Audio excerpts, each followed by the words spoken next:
Seigneur, ne te tais pas en face de moi si je frappe à ta porte. Par ma méditation, ouvre-moi. Si je t'interroge, réponds-moi. Si je t'implore, exauce-moi. Oui, tu le feras dans ta grande bonté, tu le feras largement, pourvu que, lorsque tu parles, moi-même, je ne détourne pas mon oreille. Car si on t'écoute, tu écoutes. Si on accueille tes avis, tu accueilles nos demandes. Parle donc, Seigneur, ton serviteur écoute. Seigneur, par ton Esprit Saint, ouvre nos oreilles pour que nous puissions écouter ta parole qui résonne à travers les textes de la Bible. Que cette parole nous enseigne ta volonté sur chacun d'entre nous. Gloire au Père et au Fils et au Saint-Esprit, comme il était au commencement, maintenant et toujours, et dans les siècles des siècles. Amen. Alors, je reprends très rapidement ce qu'on a vu la dernière fois. Donc, c'est la deuxième rencontre autour de ce cycle sur la question du Messie. Qui es-tu? On a vu que le mot Messie était un terme hébreu qui en français se traduit oint, celui qui a reçu l'onction, et en grec va se traduire Christos ou Christ. Donc quand on dit Jésus-Christ, on ne dit rien d'autre que Jésus, celui qui est le Messie, celui qui a reçu l'onction d'huile. Et donc le but de tout le parcours, c'est de voir quelques-uns, en particulier les rois, qui ont reçu cette onction et qui donc dans l'Ancien Testament sont des messies. La dernière fois, nous avons vu Saül et aujourd'hui, nous commençons à voir la figure de David. Pourquoi est-ce important de faire cela? Parce que il nous annonce, chacun à sa manière, il commence déjà à nous annoncer le véritable Messie, Jésus-Christ, et puis nous sommes aussi d'une certaine manière des Christ par notre baptême, puisque nous-mêmes nous avons reçu l'onction du Saint-Crème ce jour-là, et, et donc à travers leur expérience, nous découvrons nous-mêmes quelle est notre vocation de chrétien. Alors, la dernière fois, on avait commencé à lire le livre de Samuel dans les Bibles. On avait un peu laissé de côté les 8 premiers chapitres. N'hésitez pas à ouvrir vos Bibles en même temps et à parcourir les pages, éventuellement à crayonner dessus. On avait un peu laissé tomber les 8 premiers chapitres qui parlaient surtout, les 7-8 premiers chapitres qui parlaient surtout de Samuel. Et puis ensuite, on a regardé un peu plus précisément les chapitres 9 à 15 qui nous montrent comment Saül a été choisi par les hommes et par Dieu et puis rejeté très rapidement après. Et on va commencer là, aujourd'hui, on va faire toute la suite du livre de Samuel à partir du chapitre 16 où apparaît la figure de David et jusqu'au, on n'arrivera sans doute pas à aller tout à fait jusqu'au bout, mais jusqu'au 7e chapitre du 2e livre de Samuel. Et toute cette partie-là raconte l'ascension de David, comment David va être reconnu roi de tout Israël. C'est ce qui se passe au début du 2e livre de Samuel. Ensuite, ensuite, va y avoir toute la fin du 2e livre de Samuel et le début du livre des rois qui vont nous raconter la fin de l'histoire de David, entremêlée aussi avec l'histoire d'Absalom et des tas d'autres histoires. Et donc, ce sera le contenu des rencontres suivantes les semaines prochaines. Voilà, donc aujourd'hui, c'est vraiment la deuxième partie du livre de Samuel, du chapitre 16 jusqu'au chapitre 31, qu'on va essayer de parcourir. Ce qu'on avait vu, c'est que donc Saül avait reçu l'onction au chapitre 10, et dès le chapitre 11 et ça se renouvelle au chapitre 15. Dieu lui dit qu'il a été rejeté à cause de sa faute. Et pourtant, il va rester en arrière-fond jusqu'au chapitre 31. Donc, on n'a pas fini avec David et avec Saül, et en même temps que l'on découvre la figure de David, on le verra en contraposition d'une certaine manière de David. Alors, nous allons voir le début de ce chapitre 16 et comment apparaît cette figure de David. Je vais demander à Anne si elle veut bien lire le texte. Le Seigneur dit à Samuel, « Jusqu'à quand resteras-tu à pleurer, Saül, alors que moi, je l'ai rejeté pour qu'il ne règne plus sur Israël. Emplis d'huile ta corne et va. Je t'envoie chez Jessé le Bethléemite, car j'ai vu pour moi un roi parmi ses fils. Tu prendras avec toi une génisse et tu diras, c'est pour sacrifier au Seigneur que je suis venu. » Samuel fit ce que le Seigneur avait ordonné. Quand il arriva à Bethléem, les anciens de la ville vinrent en tremblant à sa rencontre et demandèrent, « Ta venue est-elle de bon augure, voyant ? » « Oui, répondit Samuel, je suis venu offrir un sacrifice au Seigneur. Purifiez-vous et venez avec moi au sacrifice. » Il purifia Jessé et ses fils et les invita au sacrifice. Lorsqu'ils arrivèrent et que Samuel vit Eliab, il se dit, « Sûrement le Seigneur a son oint devant lui. » Mais le Seigneur dit à Samuel, « Ne regarde pas son apparence ni la hauteur de sa taille, car je l'ai rejeté.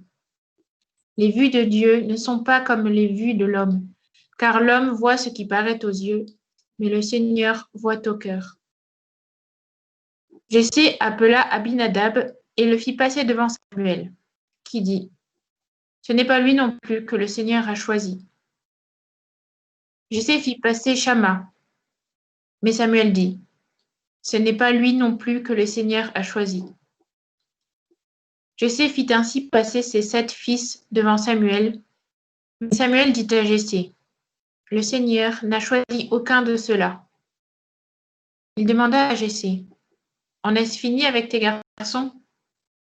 Et celui-ci répondit, « Il reste encore le plus jeune, il est à garder le troupeau. » Alors Samuel dit à Jessé, « Envoie le chercher, car nous ne nous mettrons pas à table avant qu'il ne soit venu ici. » Jessé l'envoya chercher. Il était roux, avec un beau regard et une belle tournure. Et le Seigneur dit, « Va, donne-lui l'onction, c'est lui. » Samuel prit la corne d'huile et l'oignit au milieu de ses frères. L'Esprit du Seigneur fondit sur David à partir de ce jour-là et dans la suite. Merci. Voilà, donc ce texte qui est très connu, mais qui vaut la peine de reprendre parce qu'il est magnifique et très travaillé et plein d'enseignements. Alors, une première chose, pour rappel, pour ceux qui étaient là la dernière fois, c'est qu'on retrouve pourquoi est-ce que Samuel vient voir Jessé pour offrir un sacrifice. L'expression, elle revient 4 fois de suite. Et en fait, quand a lieu le sacrifice, on ne le voit pas. Et à la place, on choisit, c'est comme si à la place, on choisissait David. Et donc, il se reproduit la même chose que pour Saül, le Messie, celui qui est choisi, là, quand Samuel dit il a son oint devant lui, c'est vraiment le mot Messie.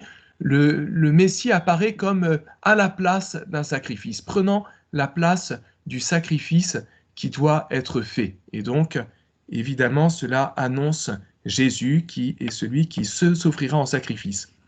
Ensuite, dès que David reçoit l'onction d'huile, l'Esprit du Seigneur fond sur lui. Là aussi, c'était ce qui était là la dernière fois, le troisième signe qui manifestait que que Saül était bien le Messie choisi par Dieu. Et ça nous annonce également le Christ. Et puis, je crois que dans ce texte, la question fondamentale, et qui peut-être déborde ce texte pour être celle qui va couvrir tout le cycle de David, toute cette histoire de David, c'est apprendre à voir comme Dieu lui-même va voir. Voilà. Samuel, dont on dit pourtant qu'il est le voyant, doit apprendre lui-même à voir. Lorsqu'il voit Eliab, il dit « Sûrement c'est lui. Pourquoi ? Parce qu'il est grand, il est haut de taille. » Et c'est quand on regarde la manière à nouveau dont Saül avait été choisi, il faut revenir au chapitre 10, je crois, eh bien, c'est parce qu'il est haut de taille. Et il a été rejeté par Dieu.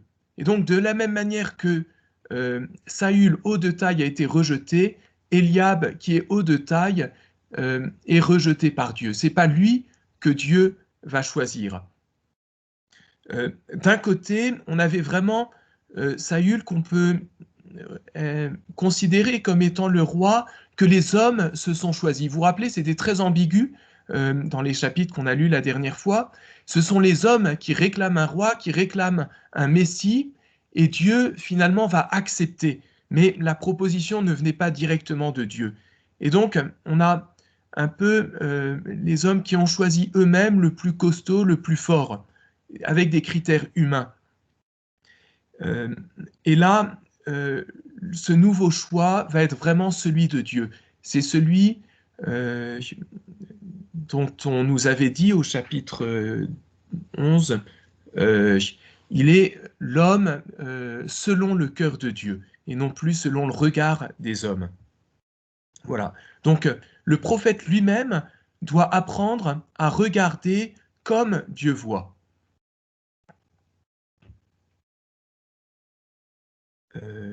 Voilà, je l'avais remis, c'était au chapitre 13, où on nous disait déjà que Dieu s'était cherché un homme selon son cœur. Mais ce qui est étonnant, c'est que malgré tout, on a l'impression qu'on en reste à une description selon les yeux. Que nous dit-on de David ? Il est roux, avec de beaux yeux et une belle apparence. Comme si nous les hommes, nous avions encore du mal à regarder comme Dieu voit.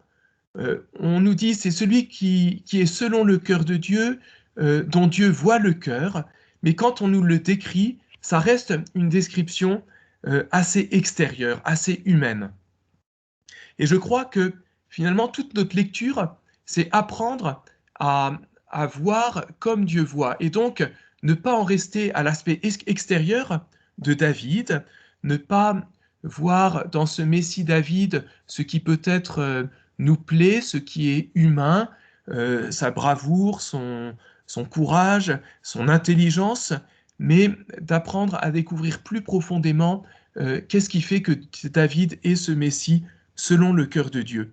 Et si nous apprenons à découvrir cela, cela nous apprend aussi à découvrir donc le cœur de Dieu lui-même. Et voilà donc un peu le programme qui s'étendra aussi sur les prochaines rencontres et peut-être davantage encore, de chercher à comprendre qu'est-ce que ça veut dire être selon le cœur de Dieu. Qu'est-ce que, lorsque Dieu a vu David, qu'est-ce qu'il a vu en lui? Peut-être pas simplement les beaux yeux et la belle apparence. Une petite note que j'ai mise ici, on a donc, au point de vue de l'histoire, de la manière dont est écrit le récit, un Messie qui a été rejeté, Saül, mais qui est au courant? Que Samuel, ça ne s'est pas fait de manière publique. Et ici, on a un Messie qui a été choisi, mais qui est au courant? eh ben, Samuel et éventuellement ses frères et sœurs, mais c'est tout. Il l'a fait aussi de manière secrète. Et donc, on a deux messies qui ont chacun leur propre secret et qui seront amenés à se rencontrer. Et il y a comme une intrigue au point de vue de l'histoire qui se noue de savoir comment est-ce qu'on va s'en sortir de cette situation avec deux messies, un qui est rejeté, un qui est choisi, mais un dont tout le monde sait qu'il est le messie, alors que l'autre, personne ne le sait.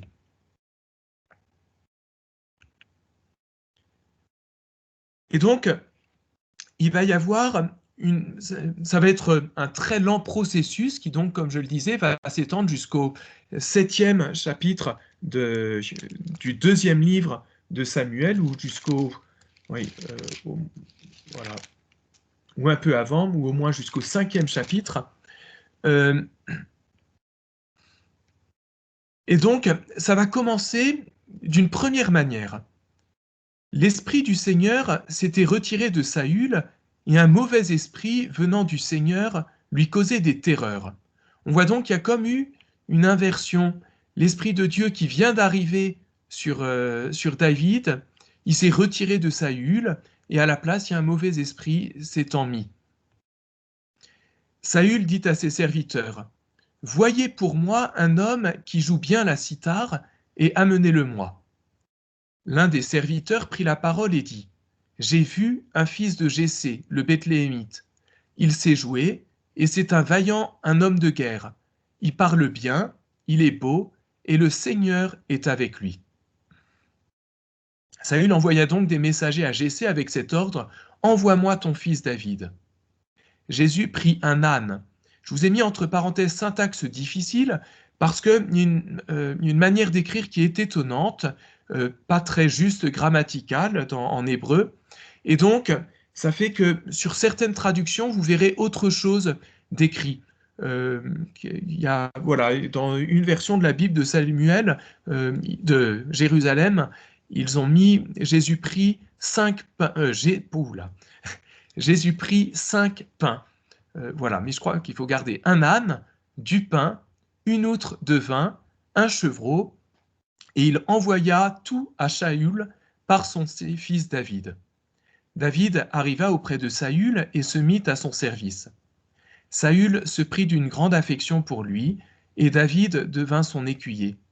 Saül envoya dire à Jessé, « Que David reste donc à mon service, car il a gagné ma bienveillance. » Alors, quelques remarques. Donc, on a comme quelque chose de l'ordre de l'ironie, où c'est Saül lui-même qui fait venir celui qui va lui succéder en ignorant en fait qui il est.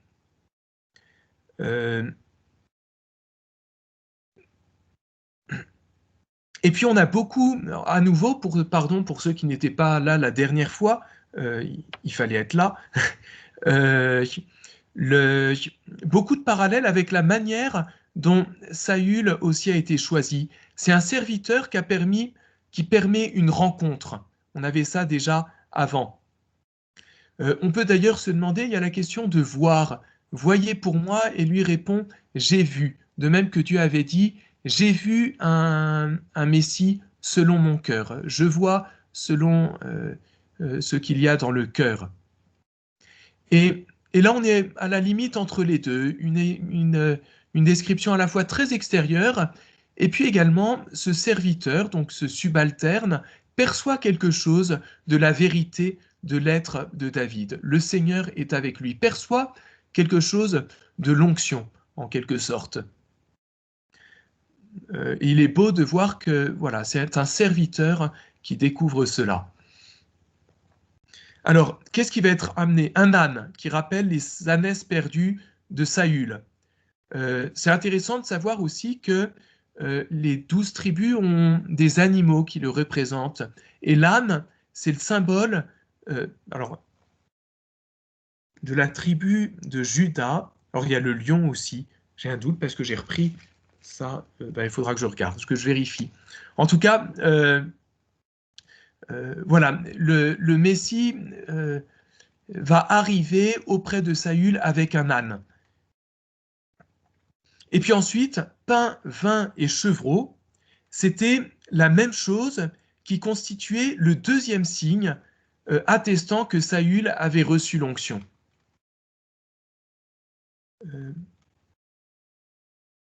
Donc on a déjà vu le premier signe qui est l'Esprit Saint qui descend, ensuite il y a ce signe-là.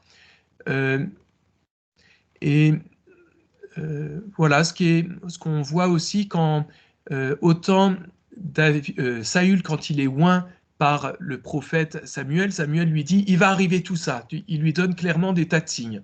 Quand David reçoit l'onction, c'est ce qu'on a vu juste avant, Samuel ne lui dit rien.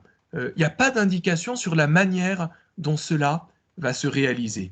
Par contre, on voit peu à peu se mettre en place des choses. Et puis, il va y avoir, donc c'est la première manière dont David arrive auprès de Saül. Et puis, il va y avoir comme une deuxième manière de raconter les choses immédiatement après au chapitre 17. Et c'est donc l'histoire de Goliath. Je vais passer faire voir la carte, ce qui permet de... Là, vous avez la mer Morte sur le côté. Jérusalem est ici.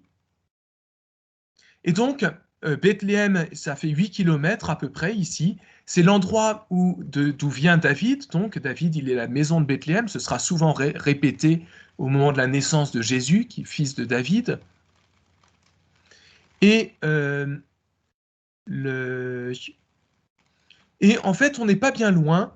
Ce combat de Goliath, il se passe pas très loin. Il y a une vallée qui passe ici, la vallée de Éla, et le camp philistin va être d'un côté de la vallée et le camp des Israélites sera de l'autre côté. Et il va y avoir le combat qui se situe au milieu de la vallée. Quand on va en Israël, on peut vraiment, vraiment repérer les lieux. On a retrouvé une ville dont on croit que c'est Azekah, Soukko, je crois qu'on a retrouvé aussi. Voilà, c'est un lieu très beau, pas très loin de Jérusalem.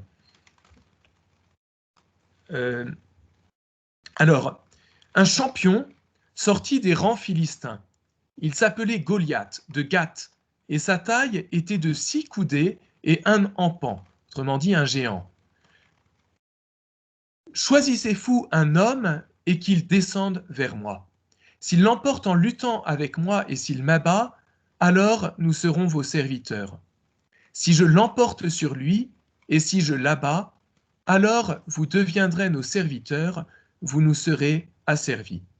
Le Philistin dit encore, j'ai lancé aujourd'hui un défi aux lignes d'Israël, donnez-moi un homme, et que nous nous mesurions en combat singulier. Quand Saül et tout Israël entendirent ces paroles du Philistin, ils furent consternés et ils eurent très peur. Le Philistin s'approchait matin et soir, et il se présenta ainsi pendant 40 jours. Jessé dit à son fils David, alors là on repasse à une histoire, ce qui se passe à Bethléem, emporte donc à tes frères cette mesure de grain grillé et ces 10 pains. Va vite au camp vers tes frères. Je vais couper les passages un peu pour pas que ce soit trop long, mais les frères, on a appris qu'ils étaient justement dans le camp d'Israël face à Goliath. Donc, David est envoyé par son père rejoindre ses frères au camp. Quant à ces 10 morceaux de fromage, tu les offriras au chef de mille. Tu t'informeras de la santé de tes frères et tu rapporteras d'eux un gage. Alors, la première fois qu'on a parlé du Messie, de ce qu'est un Messie, on a dit le Messie, c'est celui qui va sauver des Philistins.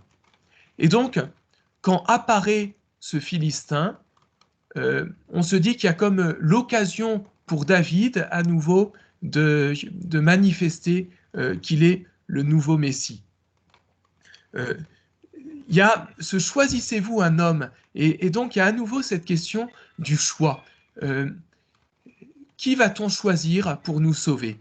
Et est-ce que ça va être le choix humain ou bien est-ce que ça va être le choix à la manière de Dieu? Voilà, le père Philippe Lefebvre dit c'est Goliath qui est l'inventeur du carême, puisqu'on attend pendant 40 jours pour trouver un homme qui va nous sauver de celui qui nous opprime, c'est-à-dire le Philistin ici, et puis ensuite le péché. Et au bout de 40 jours, nous voyons Jésus sortir vivant du tombeau, nous ayant libérés de ce méchant Philistin qu'est le diable. Voilà. Ça fait partie de ces nombreuses occurrences de 40 jours qu'on trouve dans la Bible. Si c'était pas la dernière fois, ça c'était les premières rencontres qu'on a faites au mois de novembre. Vous vous rappelez peut-être de Joseph. Joseph, il avait été envoyé par son père vers ses frères avec des paroles très semblables. Je les relis. Va, je t'envoie vers eux. Il répondit, me voici. Et son père le reprend, va donc, vois la paix de tes frères, la paix du bétail, et fais-moi revenir une parole. Et donc, là, on a vraiment la même chose. David est présenté un petit peu comme avait pu l'être Joseph. Il va voir ses frères, et notamment va leur apporter d'une certaine manière la paix. Est-ce que ça n'annonce pas, voilà, on voit que Joseph, il va partir voir ses frères et en fait il ne retournera jamais vers son père puisque ensuite ses frères vont le laisser pour mort. Là, l'histoire sera différente avec David, mais c'est intéressant de noter que David ne retournera pas non plus chez son père. Évidemment, le fils envoyé par son père, j'ai pas beaucoup insisté dessus, mais si vous relisez à la fois l'histoire de Saül et à la fois l'histoire de David et beaucoup d'autres histoires dans la Bible, tout cela nous annonce aussi la figure de Jésus envoyé par le Père.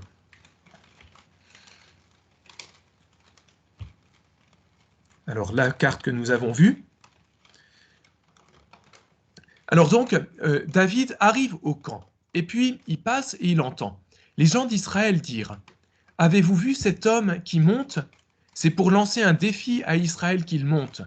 Celui qui l'abattra, le roi, 1, le comblera de richesses, 2, lui donnera sa fille, 3, rendra libre sa maison paternelle en Israël. » David demanda aux hommes qui se tenaient près de lui, « Qu'est-ce qu'on fera à celui qui abattra ce Philistin et qui écartera la honte d'Israël » Le peuple lui répondit, comme ci-dessus, « Voilà ce qu'on fera à celui qui l'abattra. » Son frère aîné, Éliab, l'entendit qui parlait aux gens, et Éliab se mit en colère contre David et dit, « Pourquoi donc es-tu descendu? À qui as-tu laissé ces quelques brebis dans le désert ?» Normalement, il est berger. « Je connais ton insolence, la malice de ton cœur, c'est pour voir la bataille que tu es venu. » David répondit, « Qu'est-ce que j'ai fait? Est-ce qu'on ne peut plus parler ?» Il se détourna de lui et s'adressa à un autre. Il posa la même question et on lui répondit comme la première fois. Voilà. Est-ce qu'on ne peut plus parler? Je trouve que c'est très beau, la question du Messie venu apporter une parole. Et une parole d'ailleurs qu'on cherchera à faire taire. Mais là, finalement, ce que fait David, c'est qu'il va provoquer 3 fois la même parole, va vouloir entendre par 3 fois ce qui est promis à celui qui va sauver du Philistin. Alors, pourquoi cela? Il y a une première explication, je pense, humaine, qui est de dire la question « Comment cela va-t-il se faire ?» C'est sans doute la question que porte David au moment où il reçoit l'onction. Comme je l'ai dit, Samuel ne précise pas plus. Et donc, David doit apprendre à discerner et à découvrir quel est son rôle. Dieu lui a confié une mission, mais il ne sait pas la manière dont va s'accomplir cette mission. Et d'une certaine manière, épouser la fille du roi, ça semble être une bonne manière d'acquérir la royauté. Donc il y a sans doute derrière cette triple question un côté très humain. très humain, mais voilà, du travail de David, cherchant à découvrir comment va s'accomplir cette parole qui lui a été dite de la part de Dieu. La deuxième chose, elle nous enseigne plutôt, nous, qui lisons, c'est que 3 fois de suite, donc, on nous dit cette récompense.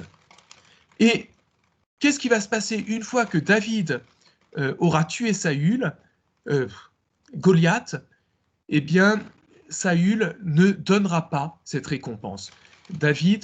Saül ne tiendra pas sa promesse, en quelque sorte, ou de manière difficile. Il ne donnera pas sa fille, il faudra qu'en quelque sorte, David l'acquiert ensuite. Voilà. Alors, par 3 fois, on nous a dit quelque chose qui, en fait, ne s'accomplit pas. D'une certaine manière, c'est comme une promesse dont on attend l'accomplissement. Et là aussi, on attend un nouveau Messie en qui cela va réellement se réaliser. Le Christ, lorsqu'il va vaincre le nouveau Goliath, le diable, il obtiendra tout pouvoir m'a été remis, dira, c'est la fin, au moment où il monte pour rejoindre son Père, le jour de l'ascension, tout pouvoir m'a été remis par mon Père. Ensuite, il lui donnera sa fille. On peut y voir une figure de l'Église et que la victoire du Christ au moment de la croix est assimilée à des noces. C'est une image qui revient très souvent dans le Nouveau Testament. Et donc les noces du Christ avec son Église. Et puis, quel est l'effet de cette résurrection du Christ? C'est que nous sommes libres, nous sommes rendus libres par lui. Voilà, donc on a répété 3 fois, ça ne s'accomplit pas, il va falloir attendre le véritable Messie pour que s'accomplisse réellement cette parole. On va poursuivre. Est-ce que Anne est toujours prête à lire au moins la première partie du texte? Si vous voulez, je suis là. Merci. Mais David dit à Saül, quand ton serviteur faisait paître les brebis de son père, et que venait un lion ou un ours qui enlevait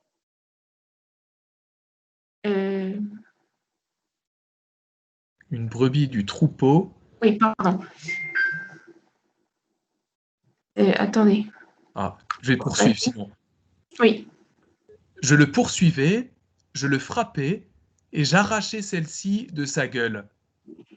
Et s'il se dressait contre moi, je le saisissais par les poils du menton, et je le frappais à mort.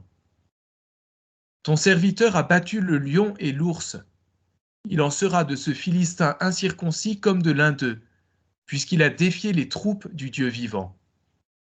David dit encore, le Seigneur, qui m'a sauvé de la griffe du lion et de l'ours, me sauvera des mains de ce Philistin.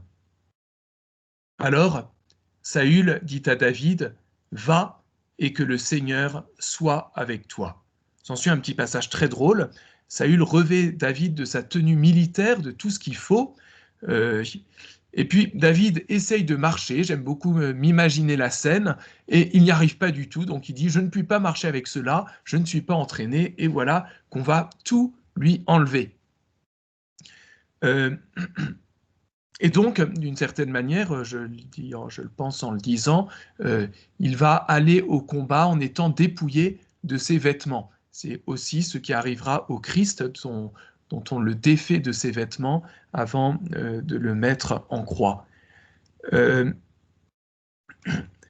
Alors, ce qui est très intéressant ici, c'est de voir quelle est la description qui est faite de David.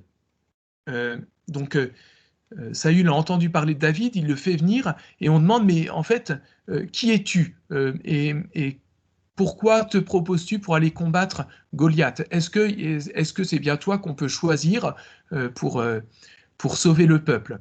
Et la réponse de David, il ne se présente pas en tant que guerrier, il se présente en tant que pasteur. Il faisait paître les brebis de son père, et quand il y a un lion ou un ours qui vient, il arrachait la brebis de sa gueule. Donc, la description du Messie, c'est avant tout un pasteur qui est prêt à défendre ses brebis. Il serait intéressant de lire le chapitre 10 de Saint Jean, la parabole du pasteur, enfin qui est plus un discours qu'une parabole, de Jésus disant « Moi, je suis le bon pasteur ». Le mercenaire, c'est celui, quand il y a des brebis qui arrivent, il va fuir. Le bon pasteur, c'est celui qui va défendre ses brebis et ne pas fuir devant le danger. Et donc, sans doute, quand Jésus emploie cette image du bon pasteur, il fait référence en particulier à la figure de David. Et ce qu'on voit, c'est que dans le fait d'être pasteur, David met en jeu sa propre vie. Il va chercher dans la gueule du lion ou de l'ours, il va chercher dans la gueule du lion la brebis qui a été prise. J'ai envie d'y voir, si ceux qui avaient été là la dernière fois, il nous manque un signe. Vous vous rappelez, le premier des signes du Messie, c'était pour Saül qui devait passer auprès du tombeau de Rachel, c'est-à-dire un tombeau d'où va jaillir la vie. Et j'ai envie de voir dans cette gueule du lion l'équivalent. Cette gueule, elle est comme un tombeau, et pourtant, David en sort vivant. Et c'est de cette manière-là aussi qu'il nous dit comment il va être Messie.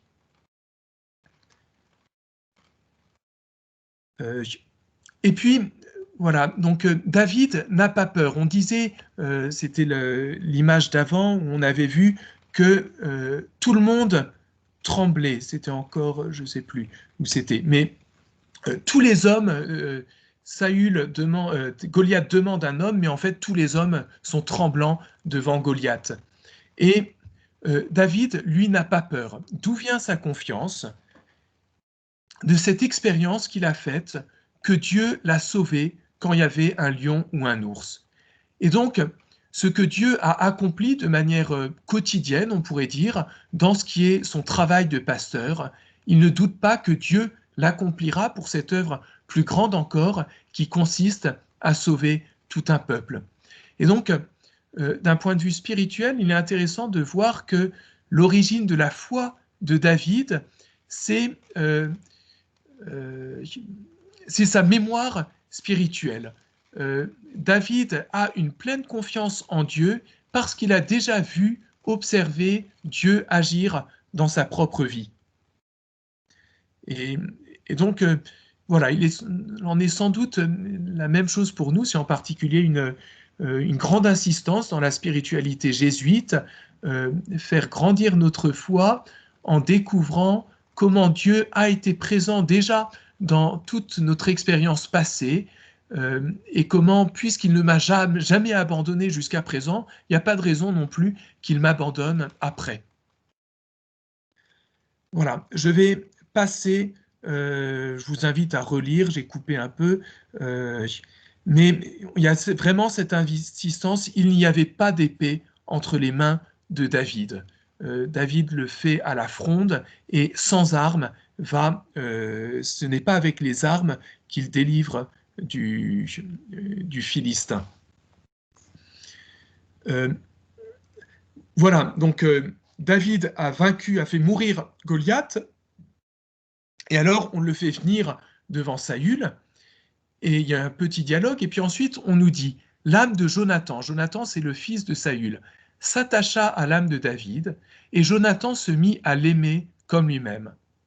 Saül le retint ce jour même et ne lui permit pas de retourner chez son père. C'est ce que je vous avais dit. Il ne reviendra pas auprès de son père, Jessé. Jonathan conclut un pacte avec David car il l'aimait comme lui-même. Jonathan se dépouilla du manteau qu'il avait sur lui, le donna à David, ainsi que sa tenue, son épée, son arc et son ceinturon. Deux petites remarques là-dessus. C'est que voilà, Jonathan est le seul personnage biblique apparemment qui accomplit ce précepte, qui est d'abord celui du Lévitique et qui sera repris par Jésus. On nous dit clairement, tu aimeras ton prochain comme toi-même. Et c'est ce que fait Jonathan vis-à-vis de David. Donc Jonathan a une très belle figure, on aurait presque pu faire une séance rien que sur lui, mais on ne le fera pas, ou une autre prochaine fois. Et puis, autre chose, c'est que Jonathan, j'ai mis hypothèse 2, l'hypothèse 1 qui pouvait être celle de David, c'est la manière de devenir roi, c'est d'épouser la fille du roi. Là, Jonathan se dépouille de ses attributs royaux et les donne à David. Et donc on a comme une autre manière peut-être d'accéder vers la royauté. Et puis la suite, donc, dans ses sorties, partout, immédiatement après, dans ses sorties, partout où l'envoyait Saül, David remportait des succès. Et Saül le mit à la tête des hommes de guerre. Il était bien vu de tout le monde. Si bien qu'au bout d'un moment, les femmes dansent, chantent, et elles chantent quoi? Saül a tué ses milliers, David ses myriades. Saül fut très irrité, et cette affaire lui déplut. Il dit, on a donné les myriades à David et à moi les milliers, il ne lui manque plus que la royauté. Et à partir de ce jour, Saül regarda David d'un œil jaloux. Alors, intéressant de voir qu'il nous est dit que la jalousie, elle vient de l'œil de Saül.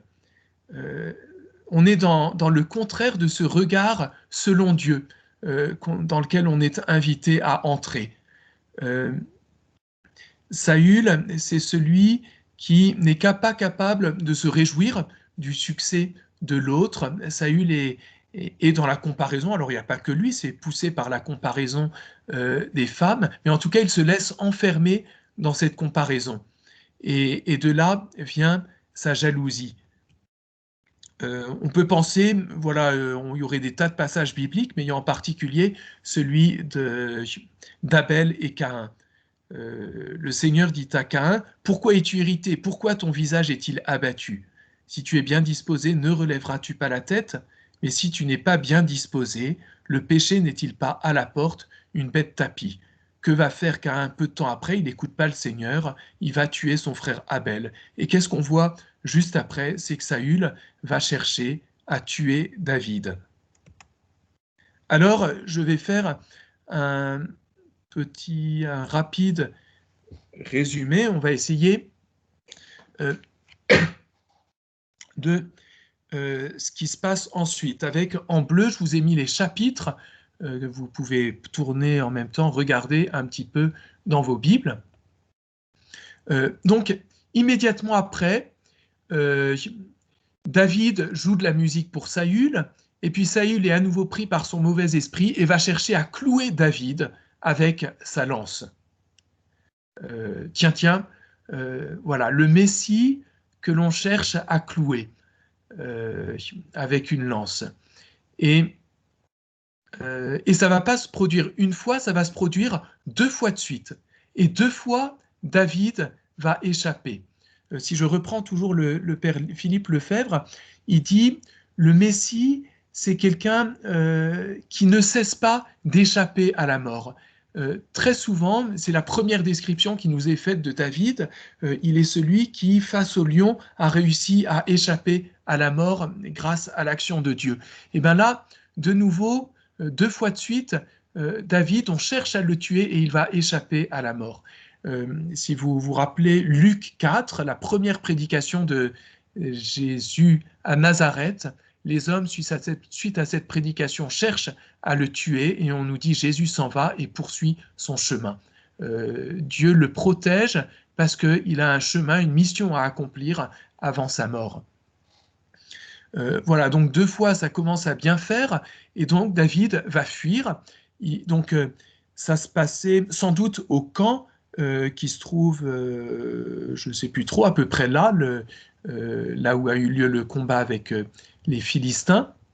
Et donc, David va fuir à Rama, aidé par Michal, qui est la fille qu'il a tout de même épousée après l'avoir acquise.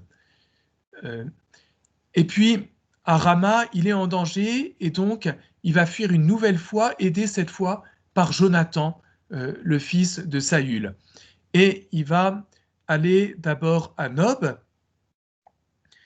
Euh, et puis ensuite, il poursuivra sa route pour aller jusqu'à Gath, c'est-à-dire au milieu des Philistins. Mais évidemment, c'est étonnant, il vient de tuer Goliath, qui est originaire de Gath, nous a-t-on dit, et il va se rendre en ce lieu-là. Donc les Philistins, ça leur plaît pas beaucoup, et ils vont vouloir le tuer. David va se faire passer pour un fou, et va pouvoir poursuivre et échapper sa route. Un Messie que l'on prend pour un fou. Quand on lit le passage, c'est donc au chapitre 19, je pense. Voilà, on peut y voir déjà une annonce de la jeunesse, de la passion du Christ. Donc, David fait un passage à Gath et puis va ensuite à Adullam. Et finalement, à Adullam, il va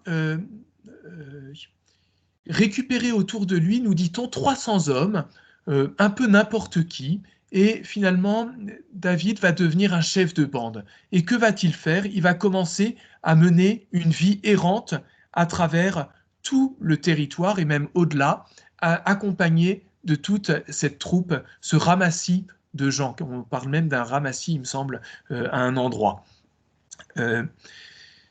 C'est une image voilà, qui va parcourir les chapitres de David errant et sans doute qui a inspiré les évangélistes, notamment l'évangile de Marc. Qui est Jésus? Eh ben, c'est quelqu'un entouré de 12 personnes venues d'on ne sait pas trop où et qui va passer son temps à bouger, à se déplacer.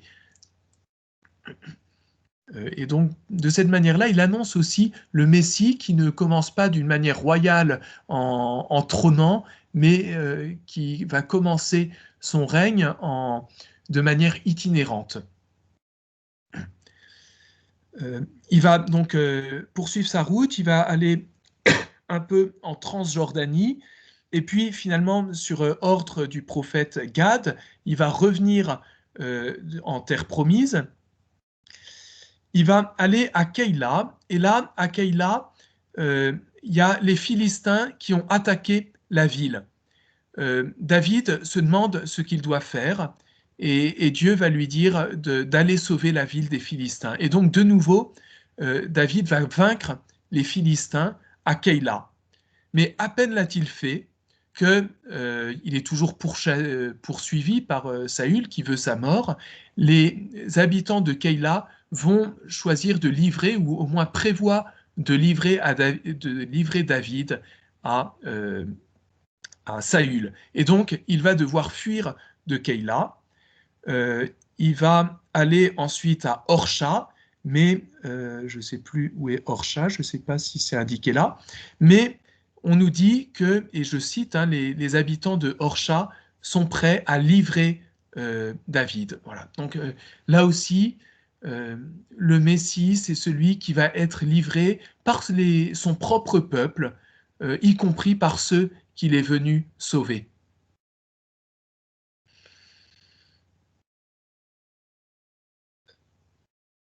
Voilà, je passe très vite là-dessus, c'est à lire. C'est intéressant de voir aussi, d'aller chercher dans les psaumes. Il y a beaucoup de psaumes, vous savez que le recueil des psaumes est attribué à David, et toute cette vie d'errance, cette vie de persécution, on lira à la fin, elle est associée à des psaumes qu'on dit être composés par David, et qui nous dit un peu la manière dont spirituellement David vit tout cela. Et puis, il va arriver à En-Gedi. Et là, il va épargner David, et c'est le texte que je vais vous proposer de travailler pendant quelques instants avant qu'on voit la suite. Donc, c'est au chapitre 24, et avant d'y aller, je vous montre quand même En-Gedi, qui, pour ceux qui ont déjà été en Terre Sainte, est vraiment un lieu paradisiaque, merveilleux. C'est une oasis au milieu d'un désert, avec beaucoup de bouquetins qui sont évidemment, puisque c'est une des seules sources du désert, ça ramène beaucoup de faune. Et donc c'est à En-Gedi, dans les grottes qui entourent cette oasis, qu'est placée la scène suivante. que Xavier va nous lire s'il veut bien.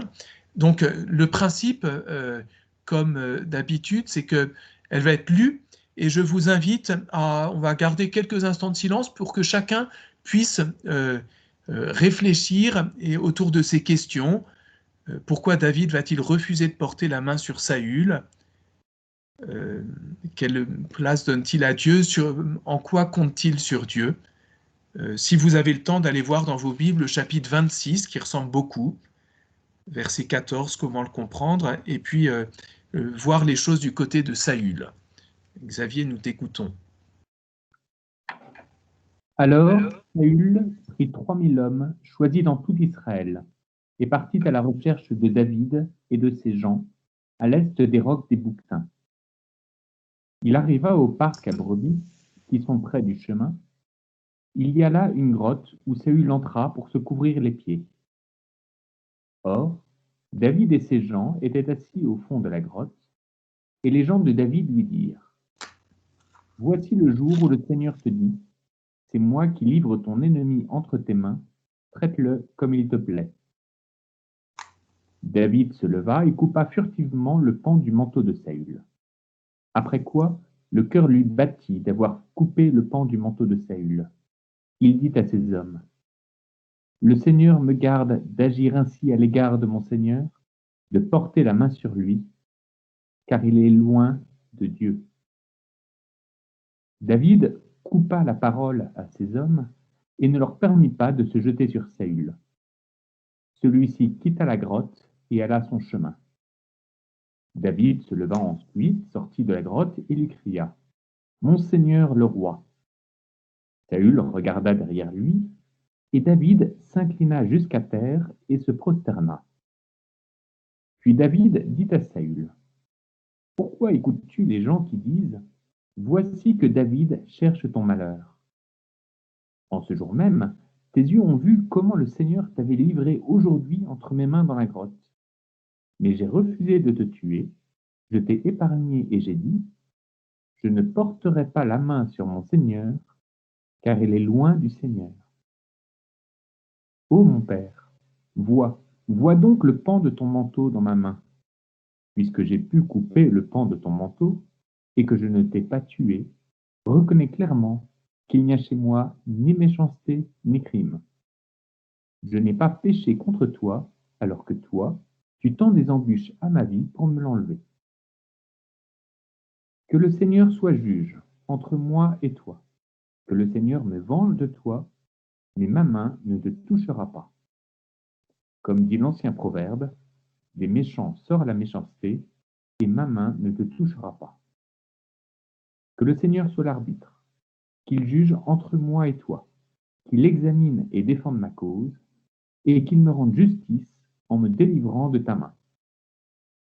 Lorsque David eut achevé de parler ainsi à Saül, celui-ci dit: Est-ce bien ta voix, mon fils David? Et Saül se mit à crier et à pleurer. Puis il dit à David: Tu es plus juste que moi, car tu m'as fait du bien, et moi je t'ai fait du mal. Aujourd'hui, tu as révélé ta bonté pour moi, puisque le Seigneur m'avait livré entre tes mains, et que tu ne m'as pas tué. Quand un homme rencontre son ennemi, le laisse-t-il aller bonnement son chemin? Que le Seigneur te récompense pour le bien que tu m'as fait aujourd'hui. Maintenant, je sais que tu régneras sûrement, et que la royauté d'Israël, que ta royauté sur Israël sera ferme en tes mains. Merci. Voilà, donc je laisse quelques instants. Le but, c'est vraiment que chacun d'entre nous puisse se confronter directement à la parole de Dieu. Sinon, tout le reste ne sert à rien si nous ne laissons pas cette parole de Dieu résonner en nous. Donc, voilà.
Voilà, je reprends pour poursuivre dans les 10 minutes à peu près qui nous restent.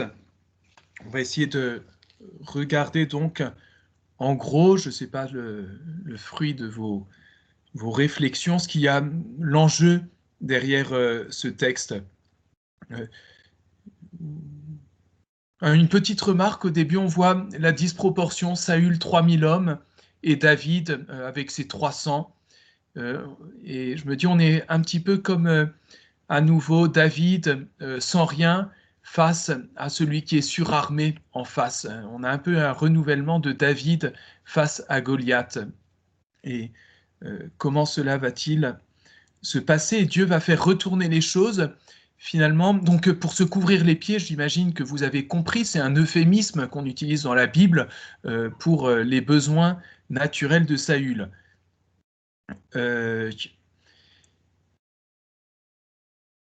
Voilà, alors, et donc Dieu va comme retourner la situation, et pourtant David refusera d'en profiter. Donc pourquoi cela? Il le dit et il le répète 3 fois, indiqué en rouge, il est le Messie du Seigneur. Et donc je n'ai pas le droit de toucher, de mettre la main, de mettre à mort le Messie du Seigneur. C'est très intéressant et à nouveau, je crois qu'on est autour de cette question du regard. Quel regard je porte sur les hommes? On a vu que Saül était celui qui voyait en David un concurrent et va le regarder d'un mauvais œil.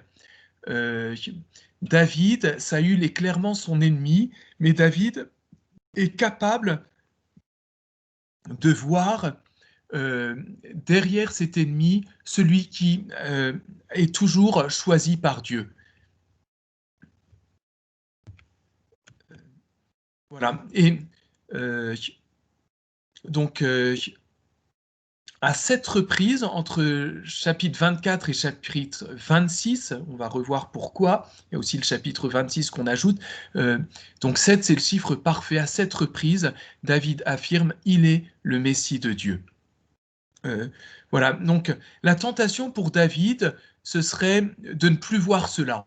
Et pourtant, David résiste, et malgré le fait qu'il y ait ce péché de l'homme, ce péché de David contre lui, David garde ce regard. On peut y voir, ça va annoncer la suite de l'histoire de David, de Samuel 12, dont on reparlera. Mais David, étant lui-même Messie, va aussi faire l'expérience de son propre péché. Et il va être capable de reconnaître son péché, à la différence de Saül, et de poursuivre malgré tout sa mission de roi d'Israël et de Messie de Dieu, parce qu'il a été capable de reconnaître son péché. Et donc il y a comme un enjeu important là, c'est de savoir percevoir l'œuvre de Dieu au-delà des faiblesses humaines. C'est sans doute un regard que nous avons à apprendre à porter sur les hommes et puis aussi sur l'Église elle-même, et toutes les actualités de ces dernières années ont mis à rude épreuve ce regard. C'est de dire, dans chaque credo, on dit l'Église une, sainte, et on voit qu'elle est remplie de péchés. Est-ce que au-delà du péché, de la faiblesse des hommes, de leur défaillance humaine, je suis capable de voir l'œuvre de Dieu et ce qui a été consacré par Dieu? Et c'est vraiment essentiel parce que si je suis capable de le faire pour les autres, alors peut-être je pourrais être capable de le faire pour moi-même, apprendre à m'aimer moi aussi selon le regard de Dieu, et à découvrir que malgré ma faiblesse, malgré ma faute, Dieu m'aime, Dieu me confie une mission et Dieu compte sur moi.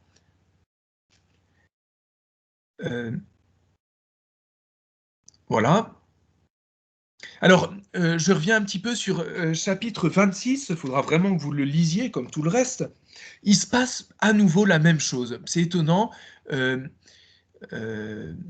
en fait, Goliath est dans une grotte, c'est un peu dans le sens inverse, et puis il va s'endormir dans la grotte, et puis David va le trouver, et pendant que tout le monde dort, il va prendre la lance qui était juste à côté de Goliath, et au lieu de, comme l'invitent à le faire les hommes autour de lui, de le transpercer Saül de cette lance, David va s'en aller en prenant la lance et la gourde, et ensuite, quand Saül va sortir, va avoir une discussion avec lui. Alors, pourquoi cette répétition? On en a déjà vu avant des répétitions, et quand on lit la Bible, eh bien, il y en a des tas. Ben, comme j'ai dit la dernière fois, à chaque fois, il faut s'interroger, qu'est-ce que va apporter la répétition? C'est pas un hasard, et s'il y a une répétition, c'est que souvent, ça va nous permettre soit de voir les choses d'un point de vue différent, soit d'approfondir ce qui est en jeu. Et d'une certaine manière, là, on pourrait dire, ce qui a été fait une fois par hasard. Là, après quoi, le cœur lui battit d'avoir coupé le pan du manteau de Saül. On peut se demander, mais ça lui vient d'où, en fait, ce cœur qui lui bat? S'il avait pris le temps de réfléchir, qu'aurait-il fait? Et quand ça arrive une deuxième fois, ben là, c'est plus par hasard. C'est vraiment de manière consciente que, à nouveau, David refuse de poser la main sur le Messie. Et de cette manière-là, ça nous dit quelque chose de très important du Messie qu'est David lui-même, c'est que David va consentir à être persécuté. Et ça fait partie, sans doute, du rôle qui est celui du Messie. Pourquoi est-ce que je dis cela? C'est parce que vous voyez qu'à la fin du discours, il y a comme une réconciliation, une forme de réconciliation entre Saül qui crie, qui pleure, et David. Et Saül qui semble reconnaître le rôle de David. Donc David peut se dire, ben, ça y est, j'en suis sorti, c'est bon, et je vais pouvoir reprendre ma place et cesser cette vie de persécuté. Et en fait, juste après, ce n'est pas le cas puisque Saül va poursuivre ses poursuites. Donc à nouveau, on pourrait se dire, la première fois, David pourrait agir en se disant, ça va m'arranger, je vais sortir de cette situation. Mais quand la chose se reproduit, ben, il n'y a plus d'espoir de la part de David que cette grâce qu'il fait à Saül lui apporte la paix. Et donc, c'est un véritable consentement au fait de la souffrance et de la persécution. Et voilà ce que va vivre également Jésus en marchant consciemment vers Jérusalem, le lieu où il sera persécuté.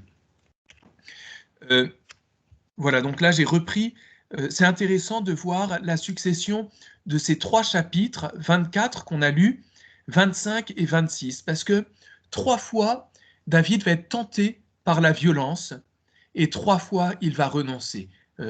David est le Messie non violent qui va recevoir le pouvoir, non pas par la force, mais dans la faiblesse, dans le refus de prendre les armes. Il faut dire que 2 fois, il résistera tout seul contre ceux qui l'entourent. Celle du milieu, c'est une femme, Abigaïl. C'est grâce à une femme qu'il reconnaît être envoyée par Dieu. Il va dire ça. Il dit à Abigaïl, au verset 32 du chapitre 25, « Béni soit le Seigneur Dieu d'Israël, qui t'a envoyé aujourd'hui à ma rencontre. Dieu envoie une femme. Béni soit ton bon sens, béni sois-tu, pour m'avoir retenu aujourd'hui d'en venir au sang et de triompher de ma propre main. » Voilà, donc être Messie et être chrétien, c'est aussi avoir besoin des autres. Et face à la tentation, il y a des fois où on est fort tout seul, il y a d'autres fois où on a besoin d'accueillir la parole d'un autre, et c'est un autre qui nous fera sortir de la tentation. Voilà, et donc En-Gedi, Ziph, où va y avoir lieu encore peu de temps après, Ziph, c'est par ici, dans le désert à nouveau, où il y a la deuxième scène. Donc 3 scènes de suite, où se pose la question aussi, faire du bien quand on nous a fait du mal. L'expression, elle revient dans chacun des 3 chapitres.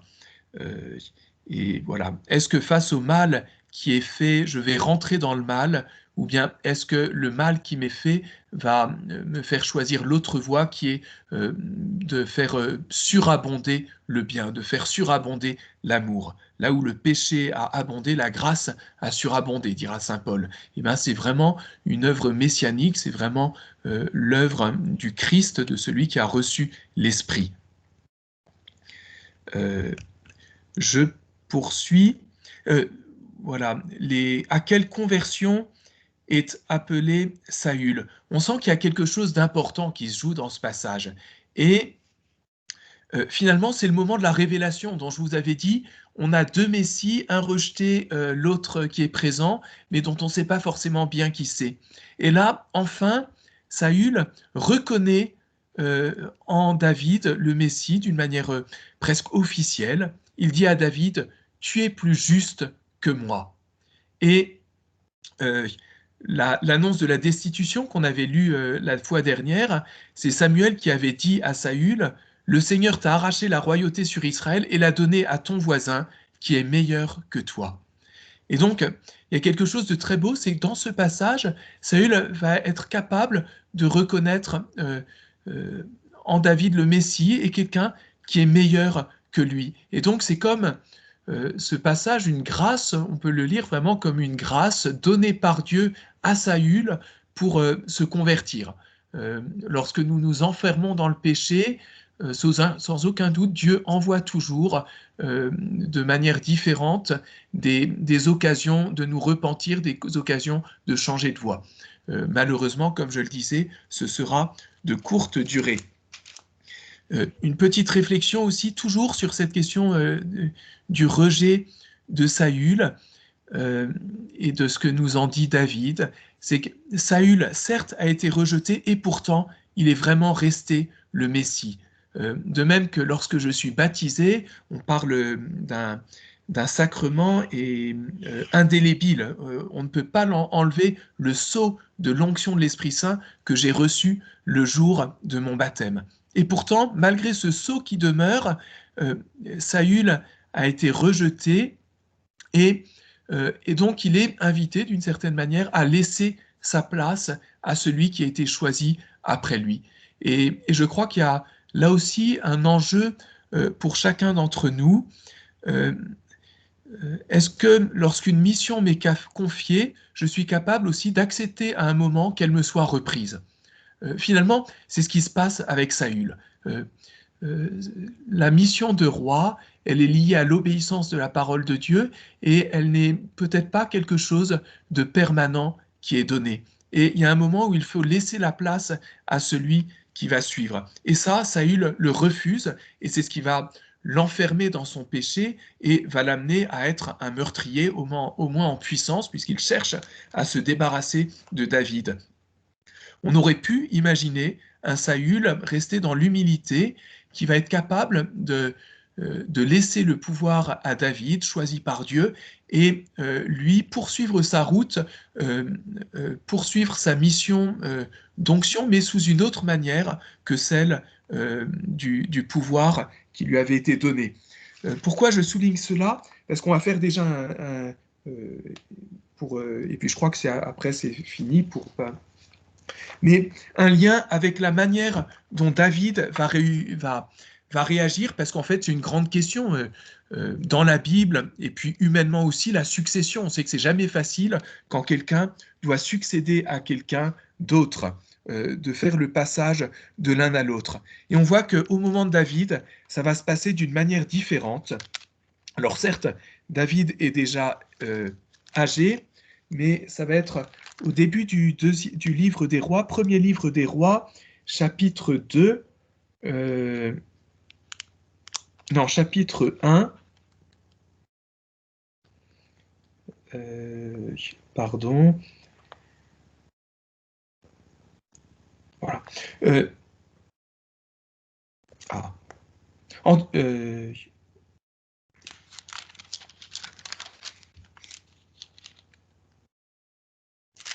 pensais que je trouverais plus rapidement.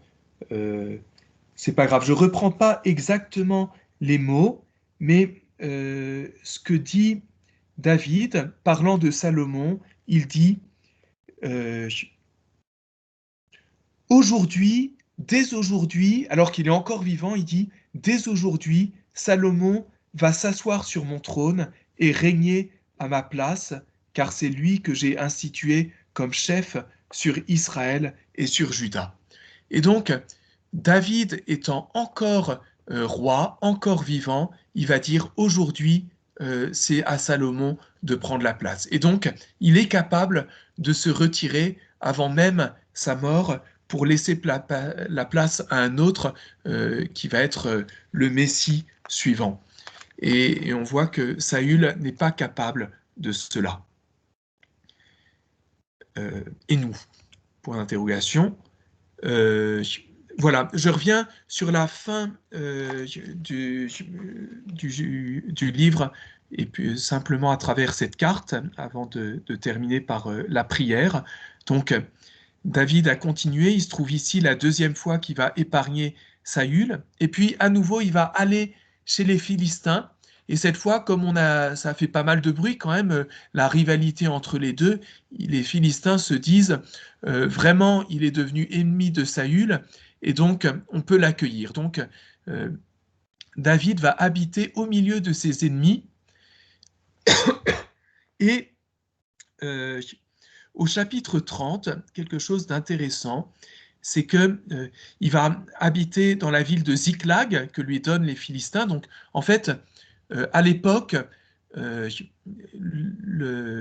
peuple d'Israël habite les montagnes, en gros, et puis les plaines sont habitées par les Philistins, qui sont les ennemis. Et donc, d'où le fait que c'est un peu entre les deux, par ici, qu'a lieu le combat de Goliath, puisque les deux n'arrêtent pas. Les Philistins, c'est un peu les Romains dans Astérix, ce sont les ennemis qui sont toujours là. Voilà. Mais ce que je trouve très intéressant au chapitre 30, c'est qu'on va retrouver un autre ennemi qui est Amalek, dont on a parlé avec Saül.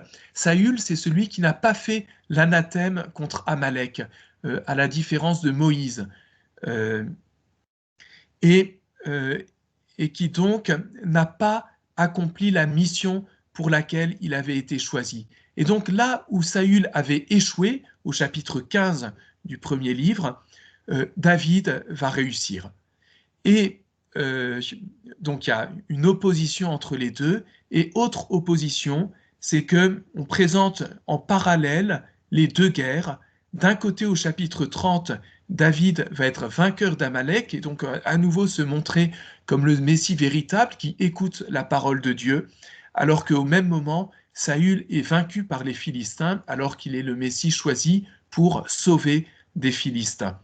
Et donc, c'est au chapitre 31, comme on l'avait entreaperçu la dernière fois, que Saül va mourir. Et donc, il ne reste plus qu'un seul, pour le moment, ça ne va pas durer longtemps, un seul Messie qui va, c'est le chapitre 31, c'est le dernier chapitre du livre, du premier livre de Samuel, et donc au deuxième chapitre de Samuel, Saül est mort et donc David va enfin pouvoir de manière officielle recevoir la royauté. Et donc voilà. Donc depuis le chapitre 16 où David est oint par, par, par Samuel, jusque-là, finalement, il y a tout un trajet extrêmement long d'un David le plus souvent persécuté, itinérant, et pourtant, c'est à travers tout cela que va s'accomplir la parole de Dieu dite par Samuel. Et on voit que David, et c'est aussi sans doute un aspect de sa grandeur, ne va pas chercher à provoquer trop par lui-même les choses, va plutôt chercher à discerner, à découvrir comment Dieu agit. Et au moment où il pourrait s'emparer lui-même la royauté en tuant Saul, il refuse de le faire. Et il dit, c'était dans les phrases, hein, je ne suis pas revenu, mais c'est le Seigneur, que le Seigneur soit juge, que le Seigneur me venge, mais moi je ne me vengerai pas par moi-même. Et donc il s'en remet, David, c'est vraiment celui qui s'en remet à l'œuvre de Dieu, comme il l'avait dit dès le départ. De même que si le Seigneur m'a libéré de la gueule de l'ours, eh ben, il me délivrera des choses plus graves encore qui pourra y avoir. Et David ne se défait pas de cette confiance qu'il a envers Dieu. Voilà, je vous propose de terminer par une prière comme nous en avons l'habitude. Et j'ai à nouveau dépassé le temps prévu. J'espère que ça ne vous dérange pas. Et comme prière, je vous propose de prendre un psaume de David. Et donc certains psaumes, quand on regarde dans nos Bibles, il y a le premier verset qui indique à quel moment, à quoi ils correspondent. Et là, on nous dit de David quand il s'enfuit de devant Saül dans la caverne. Et donc, ça correspond à la manière dont, au moment où il part, en 1 Samuel 24, qu'on a lu, comment David vit-il les choses intérieurement. Et je vous propose d'en faire notre prière de ce soir. David face à cette persécution et David exprimant sa confiance en Dieu. Pitié, mon Dieu, pitié pour moi. En toi je cherche refuge, un refuge à l'ombre de tes ailes, aussi longtemps que dure le malheur. Je crie vers Dieu, le Très-Haut, vers Dieu qui fera tout pour moi. Du ciel, qu'il m'envoie le salut. Mon adversaire a blasphémé, que Dieu envoie son amour et sa vérité. Je suis au milieu de lions, et gisant parmi des bêtes féroces. Ils ont pour langue une arme tranchante, pour dents des lances et des flèches. Dieu, lève-toi sur les cieux, que ta gloire domine la terre. Ils ont tendu un filet sous mes pas, j'allais succomber. Ils ont creusé un trou devant moi, ils y sont tombés. Mon cœur est prêt, mon Dieu, mon cœur est prêt. Je veux chanter, jouer des hymnes. Éveille-toi, ma gloire, éveillez-vous, harpe, cithare, que j'éveille l'aurore. Je te rendrai grâce parmi les peuples, Seigneur, et jouerai mes hymnes en tout pays. Ton amour est plus grand que les cieux, ta vérité plus haute que les nues. Dieu, lève-toi sur les cieux, que ta gloire domine la terre. Gloire au Père et au Fils et au Saint-Esprit, comme il était au commencement, maintenant et toujours, et dans les siècles des siècles. Amen.